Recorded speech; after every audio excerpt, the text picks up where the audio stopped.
Welcome to विज्ञान classes. दोस्तों मैं सुरेंद्र चौधरी भैया आ गया हूँ अपना आज 20वां चैप्टर 19 चैप्टर को अपन ने फिनिश कर लिया है। आज 20वां चैप्टर स्टार्ट कर रहे हैं जो अपना होने वाला है एप्लीकेशन ऑफ डेरिवेटिव यानी अवकलन के अनुप्रयोग। तो चलो भैया आज के चैप्टर को स्टार्ट करते हैं। भैया मिशन आईएफ को स्टार्ट कर रहे हैं। इस चैप्टर से 100% क्वेश्चन आने वाला है तो ध्यान से पढ़ना और क्वेश्चन वही आएंगे जो हम करवाएंगे। तो चलो भैया इसका बेसिक्स देख लेते हैं। थोड़ा सा छोटा सा है, ज्यादा बेसिक्स नहीं है, आपका पढ़ा हुआ है। मेन चीज ये है कि जो बेसिक्स अपन पढ़ेंगे ना वो ऑलरेडी आपका पढ़ा हुआ है, देख लेना आपने। जैसे आपने स्पर्श रेखा अभिलंब पढ़ा था सरल रेखा में, वहीं से ये आया हुआ है टोटल। ये बोल रहा है, पहले चीज देखो इसमें, किसी वक्र या ये कोई कर्व है ना, जो y equal to F X से डिनोट किया जाता है, जिसपे कोई किसी बिंदु x डॉट वाई पर स्पर्श रेखा की प्रवणता जो अपन m से डिनोट करते हैं वो होती क्या है, dy बाई डी एक्स। अगर d Y by D x तो होती है वो, तो भैया उसी d Y by D x को अपन को ज्ञात करना है। कैसे ज्ञात करेंगे, अब जैसे एक क्वेश्चन दे रहा है, एग्जांपल देखो आप, है ना, वक्र y इज इक्वल टू दे रखा है, ये y is equal to x square minus 3x plus 1 दे रखा है, और बिंदु कितने पे पूछा है, 3,1 पर ढाल बताओ, यानी ये सरल रेखा की ढाल पूछी। तो भैया पहले क्या करेंगे, आप अवकलन करेंगे। तो भैया d Y by D x बताओ, अवकलन करना तो आप सीख ही गए होंगे। इसका क्या होगा, 2x माइनस 3 प्लस 0। अब देखो भैया जो अपने बिंदु दे रखे हैं ना, 3,1 वो वैल्यू रख दो। अब यहाँ पे y की वैल्यू तो है नहीं, सिर्फ x की है, तो 2 इंटू 2 इंटू 3 यानी कितना हुआ, 3 ऑप्शन आ गया। तो भैया इसकी प्रवणता कितनी हुई, यानी ये जो सरल रेखा का समीकरण है इसकी प्रवणता हुई 3। भैया आगे देखते हैं और किस टाइप से प्रवणता पूछेगा। ये भैया कर्व दे दिया x square minus y square is equal to 20 किस बिंदु 6,4 पर इसका कर्व बताओ, स्लोप बताओ। भैया क्या करेंगे अपन, वही d Y by D x करेंगे पहले। तो क्या हुआ देखो, 2x माइनस 2y, एक्स के सापेक्ष कर रहे हैं ना, तो D Y by D x is equal to 0। अब एक काम करो, देखो D Y by D x को एक तरफ रख लो, D Y by D X 2 से 2 गया, तो x upon Y is equal to क्या हुआ, D Y upon D x. तो भैया x और y की वैल्यू रखो। x की वैल्यू कितनी है 6 और y की वैल्यू 4, तो 6/4 कितना हुआ भैया, 3/2। तो भैया ये अपनी इसकी ढाल आ गई। देखो इसी टाइप से इसके क्वेश्चन हल होंगे, है ना। एक दो क्वेश्चन और देख लो कि इनके क्या साथ साथ क्वेश्चन करने से, क्योंकि है ही इसमें गिने चुने है। एक तो देखो स्पर्श रेखा की ढाल वाला पूछेगा वो, या स्पर्श रेखा विलंब का समीकरण पूछ सकता है, जैसे सरल रेखा में किया था सेम टू सेम यहाँ पे भी वैसा ही करना है। और इसमें एक मेन चीज और रहती है जो मिनिमम मैक्सिमम ज्ञात करते हैं, यानी उच्चिष्ट निम्निष्ट, एक वो टॉपिक रह गया। और एक तीसरा टॉपिक होता है जैसे परिवर्तन की दर ज्ञात करना, क्षेत्रफल में परिवर्तन की दर हुई या आयतन में परिवर्तन की दर हुई, है ना। तो वो चीज़ है इसमें, ये तीन ही चीज़ है, एक तो ढाल, एक परिवर्तन की दर, और तीसरा मैक्सिमम मिनिमा। तो देखो मैक्सिमम मिनिमा बहुत ही लेंथी चीज़ है, यानी क्वेश्चन बहुत ही कम बढ़ने के चांस है। कारण क्या है, ये बहुत ही मैक्सिमम है ऑलरेडी, मतलब बहुत आप हल करने बैठोगे तो बहुत टाइम लगेगा मिनिमम मैक्सिमम में। तो भैया उसकी तो वो तो आने वाला है नहीं, उसके बिल्कुल 0% चांस रहते हैं, फिर भी 1% चांस रहता है उसका क्वेश्चन आएगा। मेन क्वेश्चन बनता है यहाँ पे या तो ढाल से, ढाल का भी चांस कम रहता है क्योंकि इसने सरल रेखा में पढ़ लिया। तो मेन इसका रहता है आप परिवर्तन की दर। तो भैया परिवर्तन की दर पे पूरा फोकस रखना आप इसमें। चलो नेक्स्ट क्वेश्चन देखते हैं। ये बोल रहा है वक्र y is equal to 3x square minus 4 है, किसी बिंदु पे झुकाव कोण ज्ञात कीजिए जहां x इज इक्वल टू 2 दे रखा है वहां पे। वह झुकाव कोण क्या होता है, m d Y by D x या फिर टेन थीटा, तीनों एक ही चीजें हैं। भैया इसका d Y by D x याद करो पहले तो, D Y by D x is equal to 6x minus 0, यही तो हुआ ना। यानी tan theta is equal to क्या हुआ, आपने एक चीज को 6x हो गया, d Y by D x को रिप्लेस कर सकता हूँ टेन थीटा से। अब देखो x की वैल्यू कितनी है 2 टेन थीटा, तो भैया थीटा कितना हुआ, टेन इनवर्स 12 है। भैया हो गया, देखो कितना इजी सा क्वेश्चन था, आंसर आ गया। तो भैया यही रहता है कि आप अगर आपको क्वेश्चन वगैरह आते हैं, इनके पैटर्न वगैरह पता है, तो वो बहुत ही आसानी से हल हो जाएंगे, आपको फालतू में दिक्कत देंगे ही नहीं इस टाइप के क्वेश्चन। चलो नेक्स्ट क्वेश्चन की तरफ बढ़ते हैं भैया, आपको उम्मीद है आ गया होगा समझ में, है ना। ये क्वेश्चन है, बोल रहा है, चलो ये बोल रहा है कोई वक्र दे रखा है, वही वक्र क्या देगा, y is equal to 3 minus x square के किस बिंदु पे स्पर्श रेखा का समीकरण ज्ञात करना है, 1,1। याद रखना स्पर्श रेखा और अभिलंब रेखा दोनों अलग अलग चीज है। यहाँ पे इतनी देर क्या पूछ रहा था अपने को, इतनी देर पर उसने ढाल पूछ ली हर प्रकार से, अब वो पूछेगा स्पर्श रेखा का समीकरण, फिर वो पूछेगा अभिलंब का समीकरण। देखो अभिलंब और स्पर्श रेखा में आपको पता ही है कि अभिलंब की m होती है यानी dy/dx होती है, सॉरी स्पर्श रेखा की तो, और अभिलंब होती है -1/m। जो भी m आए उसको -1/m करना है, जो अभिलंब के लिए m प्रवणता हो जाएगी भैया। इसकी ज्ञात करो तो 2 dy/dx is equal to -2x, यही हुआ ना। अब देखो कितने बिंदु पर देखिए 1,1 पर, देखो 2 से 2 गया तो dy/dx इज इक्वल टू कितना आया, -1, क्योंकि x की वैल्यू रख दी 1। अब देखो फॉर्मूला क्या होता है, y माइनस y1, स्पर्श रेखा से याद होगा आपको x माइनस x1। ये लो भैया ये फॉर्मूला रख दो, देखो y माइनस 1, m कितना है -1, x minus 1, y minus 1 plus x minus 1 is equal to 0। कुछ नहीं किया मैंने भैया, इसको उठा के इस तरफ रख दिया, y plus x is equal to 2। ये भैया इसका आंसर हो गया। देखो इजी सा क्वेश्चन था, इजी सा मेथड था और इजीली इसका आंसर हो गया है। तो भैया आपको ज़्यादा सोचने की जरूरत नहीं है, क्वेश्चन एकदम शानदार, बहुत ही इजी लेवल के आएंगे। वहाँ पे आपको फालतू में एनडीए का लेवल या फिर नेवी SSR उनका थोड़ा सा लेवल हाई आता है, तो भैया उनसे थोड़ा सा अवॉइड करना है हाई क्वेश्चनों को, और स्मॉल क्वेश्चन आपको लेते हुए चलना है। ये पूछ रहा है देर का आपको curve y is equal to x cube minus 12x plus 10, तो उस बिंदु पर स्पर्श रेखा अक्ष के समांतर है।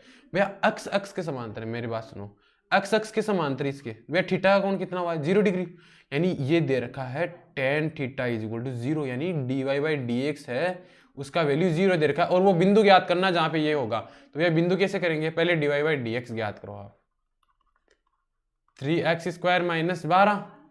अब भैया इसके इज इक्वल टू 0 रख दो, 3x स्क्वायर माइनस 12, तो 3x is equal to 12 square, ये कटा ये 4 आ गया, तो x square is equal to 4। तो भैया x की वैल्यू कितनी आई, +-2, भैया +-2 ही तो आई। अब देखो जो +-2 इसमें रखेंगे तो y की वैल्यू ज्ञात होगी, जो वो कितनी होगी भैया, अगर मैं +2 रखूंगा तो आएगी -6, और मैं अगर -2 रखता हूं तो वहां पे आती है 26।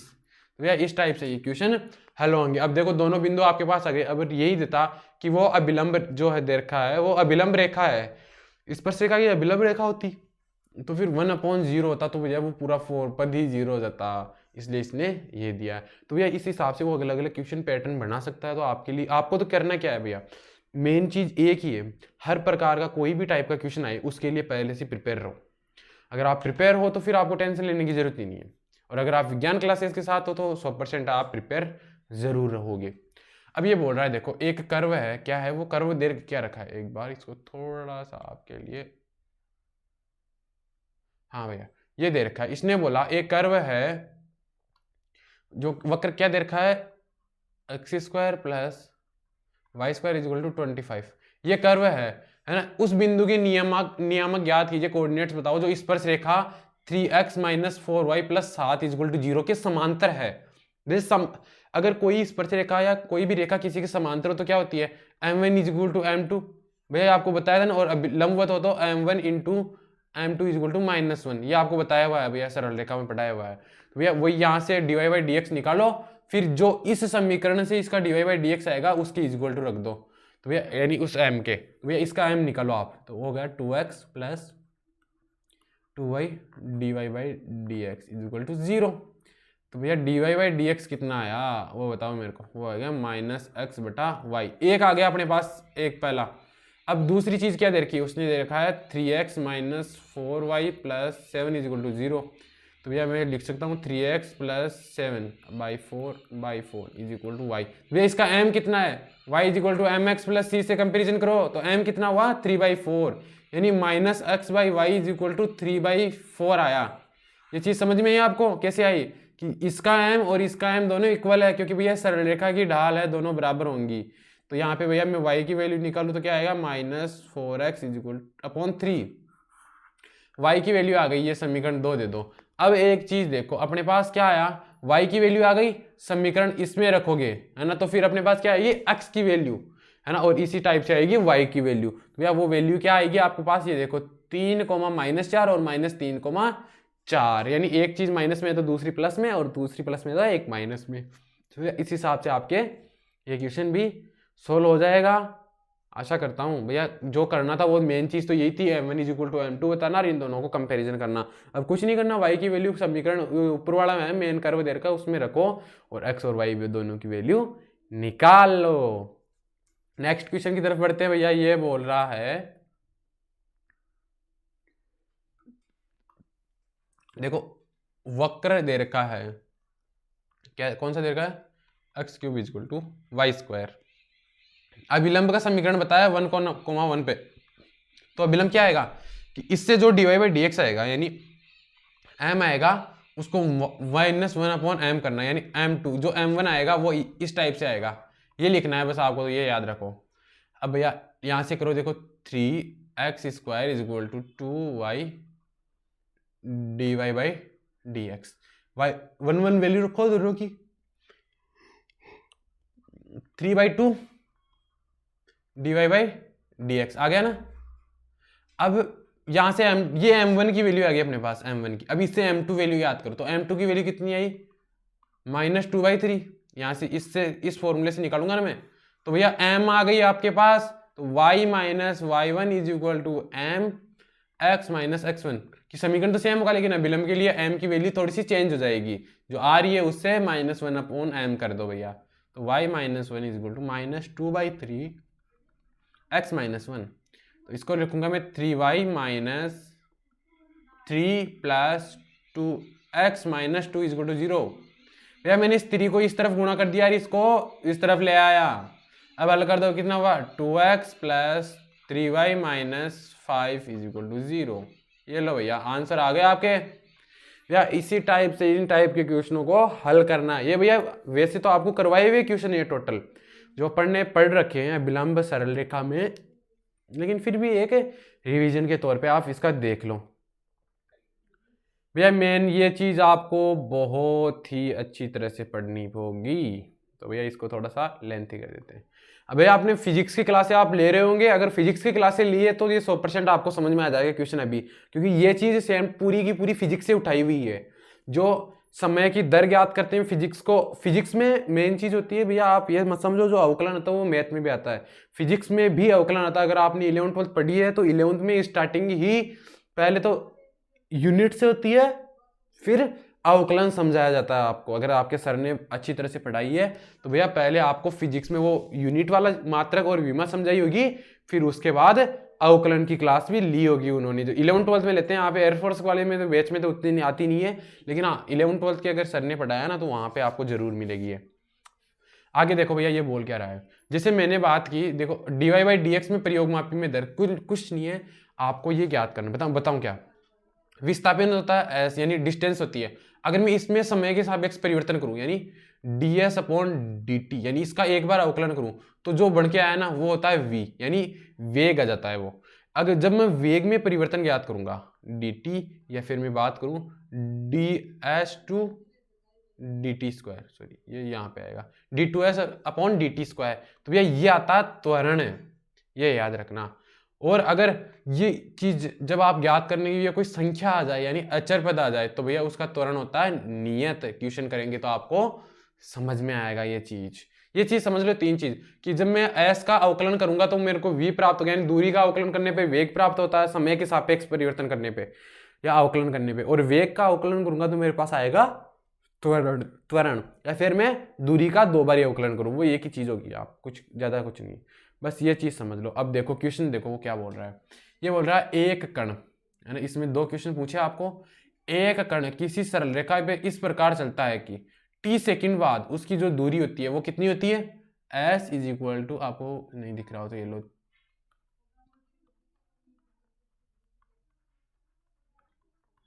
ये है भैया इसकी दूरी। तो इसने पूछा उस कण का वेग बताओ कितने, 2,1/2 दूरी पे, तो भैया कितनी हुई, ये 5/2 हो गई कि 2 दूनी 4, इस टाइप की भिन्नों को हल करना आता है ना, 5/2, यानी 5/2 सेकंड पे आपको क्या बतानी है, इसकी वेग बताना। तो भैया पहले वेग ज्ञात करो इससे, तो ds/dt होता है वेग, यानी समय के साथ अवकलन करो, तो T square by 3 minus 2t/2 minus 6 plus 0, यही तो होगा।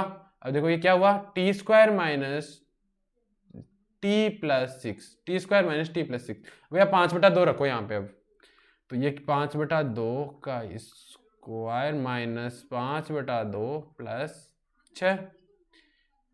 एक सेकेंड, ये माइनस है, सॉरी माइनस है, यहाँ पे माइनस है तो ये माइनस आ गया। भैया इसको हल करो, क्या हुआ 25/4 माइनस 5/2 माइनस 6। इसको भैया एलसीएम लेंगे तो क्या हुआ 25 माइनस 10 माइनस 24/4। तो आंसर आया इसका टोटल 9/4। वो भी कितना हुआ भैया, इकाई पर सेकंड। कोई भी इकाई ले लो, सेंटीमीटर पर सेकंड हो गया या वेग तो हो गया ना, माइनस 9/4। यानी इसका मतलब क्या हुआ कि एक कण सरल रेखा में चल रहा था लेकिन अब वह अवमंदित गति कर रहा है, यानी विराम की तरफ जा रहा है, इसलिए वेग इसका ऋणात्मक हुआ। आपको अवमंदन तो पता होगा। भैया पहला क्वेश्चन हल हो गया इसका। दूसरा क्वेश्चन बोल रहा है, देखो ये बोल क्या रहा है दूसरा क्वेश्चन, जिस समय कण का वेग 0 हो उस समय त्वरण क्या होगा। भैया आपको मैं बताता हूँ करना क्या है। देखो इनको हटा देता हूँ, ये समझ में आ गया ना आपको। ये लो भैया एक बार आप भैया, हाँ अब देखो मैं आपको बताता हूँ। ये बोल रहा है उस समय त्वरण बताओ जिस समय वेग क्या होगा 0। तो भैया वेग तो अपन ने ज्ञात कर रखा है, वेग 0 हो गया। तो भैया 0 के लिए इसका क्या होगा, इसके टुकड़े करो, -3t plus 2t plus sorry -6 = 0। तो भैया टी की वैल्यू कितनी कितनी आई, एक तो 3 एक -2। अब समय ऋणात्मक नहीं होता, समय तो सिर्फ पॉजिटिव रहता है भैया। तो टी की वैल्यू आ गई 3। अब भैया ये बोल रहा है उस समय त्वरण बताओ जब समय मतलब जब वेग 0 हो। तो भैया ये वेग 0 हो गया है ना, उस समय आपने समय ज्ञात कर लिया वेग 0 करके, कितना 3 सेकंड पे। अब मैं बात करूं इससे त्वरण ज्ञात करता हूं। देखो v = दे रखा है मेरे पास T square minus T minus 6। अब इसका त्वरण ज्ञात करूंगा, यानी dv/dt करूंगा भैया। तो 2t - 1। अब भैया रख दो समय, -1 कितना हुआ 5 इकाई पर सेकंड स्क्वायर। ये याद रखना, ये सेंटीमीटर रख लो अपने पास इकाई। तो भैया वो 5 सेंटीमीटर पर सेकंड स्क्वायर का त्वरण होगा उस टाइम पे। तो ये चीजें आपको याद करने के लिए बताया था ना मैंने अभी, कि मैं दूरी का अवकलन करूं तो वेग प्राप्त होगा, दूरी का 2 बार अवकलन करूं तो त्वरण होगा, या फिर वेग का अवकलन करूं तो त्वरण प्राप्त होगा।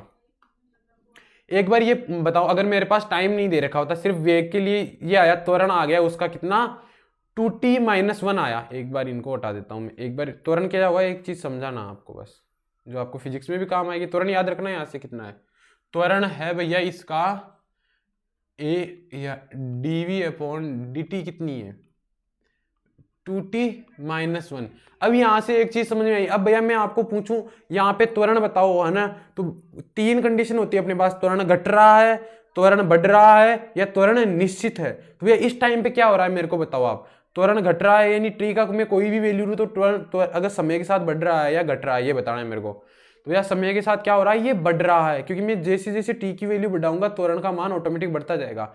ये 1 - 2t होता तो समय के साथ ये घटता फिर, और अगर कोई निश्चित संख्या आ जाती वेग का अवकलन करके सिर्फ 2 आ जाता तो फिर वो त्वरण निश्चित है। ये 3 कंडीशन रहती है त्वरण की, जो आपकी फिजिक्स में भी काम आएगी और यहाँ पे भी।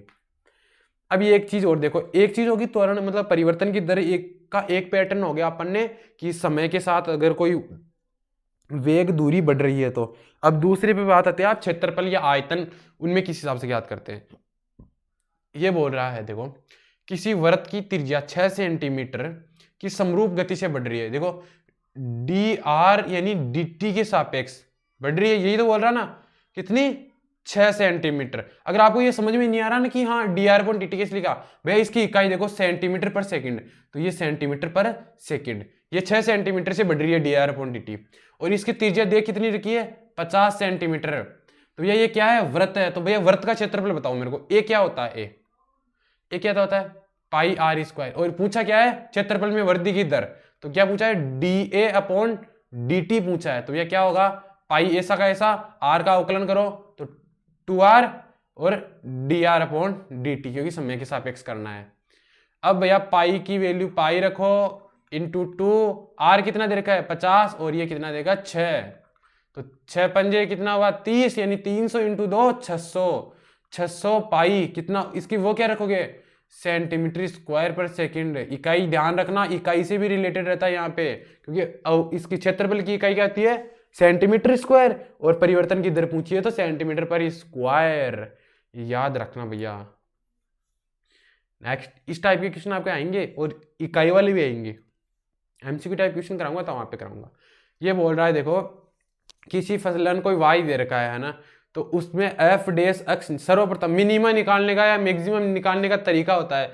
आपको कोई भी फलन दे रखा है, जैसे कोई भी दे दिया y is equal to x cube x square plus 3x plus 1, कुछ भी दे दिया इसे, है ना, उसमें जो निकालने की दर होती है ना वो तो कैसे निकालते हैं, पहले इसका वाई डेस एफ d Y by D x ज्ञात करो, कुछ भी आया एक बार कुछ भी आओ, उससे है ना x की वैल्यू निकालो 2, x की 2 वैल्यू नॉर्मल आने वाली है 2, है ना, फिर इसका एक बार और अवकलन करो, है ना, फिर जो दोनों जो आया ना अंदर उसमें वो वैल्यू रखो, ये वाली वैल्यू रखेंगे यहाँ पे इसमें, और 2 वैल्यू प्राप्त होगी, जो एक तो पॉजिटिव होगी एक नेगेटिव होगी, है ना। अगर जो पॉजिटिव हो, जहां पे वैल्यू पॉजिटिव आए वो तो होगा उसका मिनिमम वैल्यू, और जहां वैल्यू नेगेटिव आए जो वैल्यू रखने पे वो उसकी मैक्सिमम वैल्यू होगी। वो केस कब होगी, जैसे क्वेश्चन करेंगे ना तो वहां पे रख के देखना, क्योंकि फिर जैसे मैंने यहाँ पे मेरे पास 3 और 2 आई, कोई भी संख्या एक बार रेंडमली लेके चलते हैं, और यहाँ पे कोई भी फॉर्मूला आएगा कि इसका 2 बार अवकलन करने पे 2,